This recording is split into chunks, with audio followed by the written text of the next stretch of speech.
Well, everyone, thanks for coming in back to this channel. I really appreciate it. And we had a pretty rough weekend as far as weather-wise, but we did come across an encounter that was just absolutely phenomenal. And we're going to share that one with you. I've also came across a few other little things.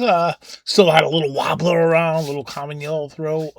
Actually, it was I believe a yearling because he didn't have the mask yet grown, but you see the dots on the sides of the face. Still getting a little sucky with the macro.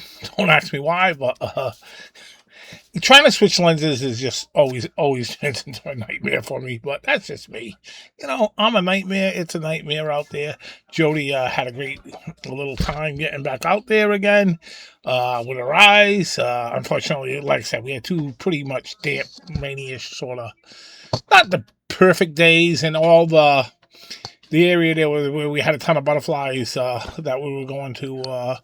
Now them plants have all, pretty much there's not a lot of pollen on them. I mean, we just get a few. There's a few in the city, certainly, and that's pretty. We're coming into this the end of August now, so now we're September. We're talking fall migration on the fish, striped bass, minnows, stuff like that. Great blues and egrets and cormorants and September is a tough month to really, because you gotta bounce from here to there, because it's also prayer mantis month. That's when I find the prayer mantis and the big garden spiders.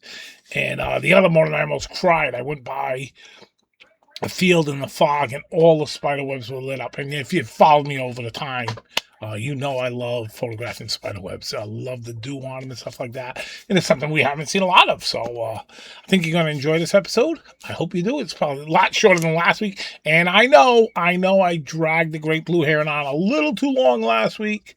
Maybe like a little too long, but we're gonna learn from that. That's part of the game.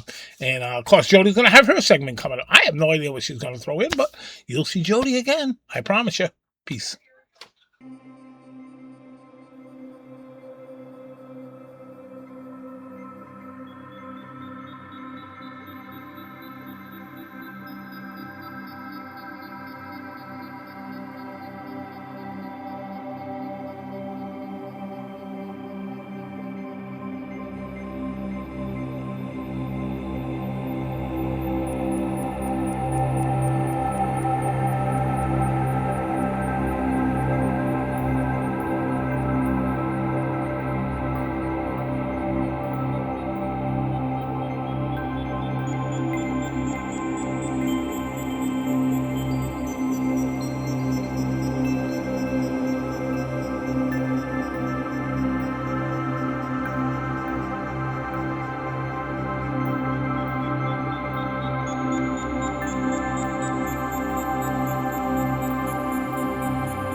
Well, that will do it for me for this episode. Thank you so much. I hope you really enjoyed that northern water snake, because me and Jody certainly did. And it's not over with. This is not over with, because we are bringing in Jody next, and Jody's gonna go her fun facts and her photos and her thoughts maybe about some of the stuff we were able to witness with these northern water snakes. There was 3 of them there. That was a largemouth bass. I'll let her go in probably more little detail if she wants. If not, she'll do something else. Next week, I am going to tell you, I'm going to bring it home. We're going to bring it home. Me and Jody are going to bring it home. I really feel the next video is just going to be ba-boom. So make sure you like, make sure you subscribe, make sure you see that little bell there, nail it so you know when we release another one. And we've been releasing one every week for the past, I don't know, it's been a long stretch without missing a week. So thank those who tune in. I thank those who share it more. And again, Jody up next. Thank you. Peace.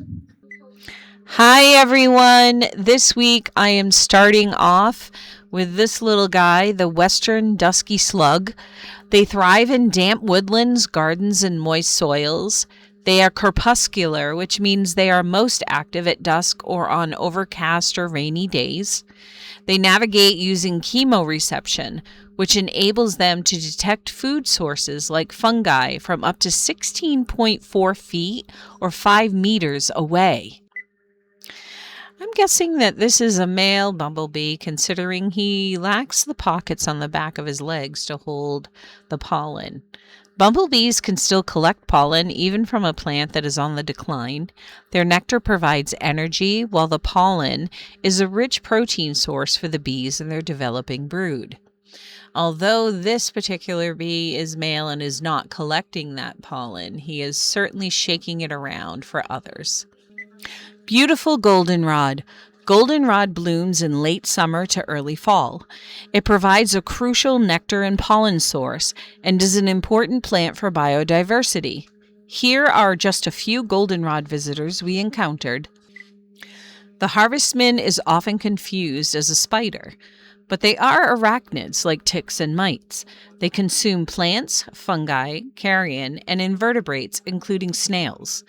Unlike spiders, they can't make silk for spinning webs, so if you see one in a web, they're someone's lunch. This is the flesh fly. Unlike other flies, they give birth to live larvae instead of laying eggs. They do this by depositing their larvae directly onto their preferred food source, which is, as you may have guessed, decaying flesh. We move on now to this beautiful green bottlefly. Their larvae are powerful agents of biodegradation. They rapidly consume and break down dead animal tissue, which helps recycle nutrients back into the ecosystem. This is a spiny assassin bug. They prey on stink bugs, beetles, caterpillars, and other insects. Although generally harmless to humans, it can deliver a painful defensive bite if handled. So be careful. Our next visitor is what I believe to be the brown prionid beetle. It can sometimes be found on goldenrod due to the delicious nectar and pollen, but it mainly feeds on sap and rotting fruit. And now one of my favorites, the Pennsylvania assassin bug. Their distinctive features are their thickened raptorial front legs like a praying mantis, their short head, and their strong beak folded beneath the body. Their colors and shape, like their squat diamond-shaped angular body, help it blend into petals and foliage, making them nearly invisible to prey. They help control populations of garden pests and other insects and will eat both harmful insects and beneficial pollinators like honeybees, so its impact can be mixed. Despite being less than 1/2 inch or 12.7 millimeters long, it can capture prey up to 10 times its body weight, making it an apex hunter in the tiny world. And now we move off of the beautiful goldenrod and its visitors to bring you this maze calligrapher. They are unique among hoverflies as they often feed on corn pollen and tender grass tissues rather than aphids. And they may also land on your skin to sip sweat, but they cannot bite or sting because, well, they lack teeth and stingers. And now we move on to the highlight of our weekend, the common water snake. They go by many names, such as the black water snake, and the banded water snake, among several others. As they get older, their color gets darker and may look completely black. They are actually often mistaken for venomous cottonmouths or copperheads. When threatened, they can release a pungent, foul-smelling musk to deter predators. And I'm sensing a theme here in the natural world. Stinky equals safe. If startled while basking on a log, they drop into the water and can stay completely submerged for over an hour. During the day, they hunt near the water's edge, looking for small fish, frogs, worms, and crayfish.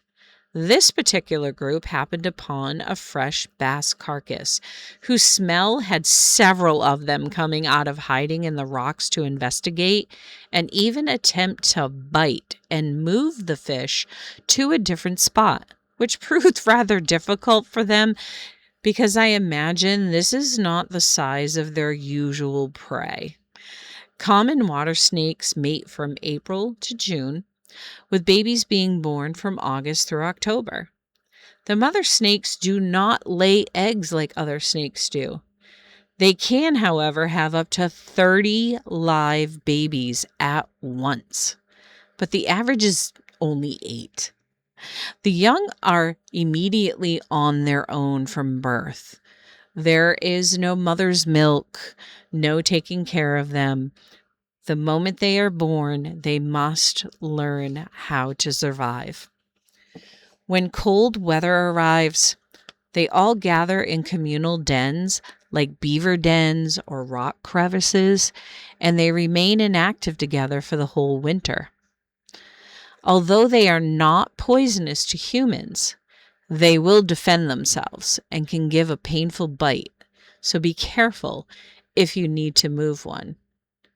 And now we say goodbye to the beautiful common water snake.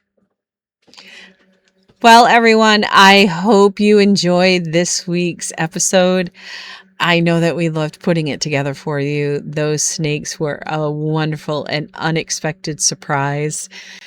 We hung out there for as long as we could until it started raining, but it was a beautiful weekend. It was nice getting the macro lens out again. I hadn't had that on my camera in a very long time. So I hope you truly enjoyed all the fun facts, the videos that Dennis were able to get, and we're looking forward to bringing you more this weekend. Please subscribe to our YouTube. Please go ahead and follow us on Facebook and Instagram, and we'll see you in the next one.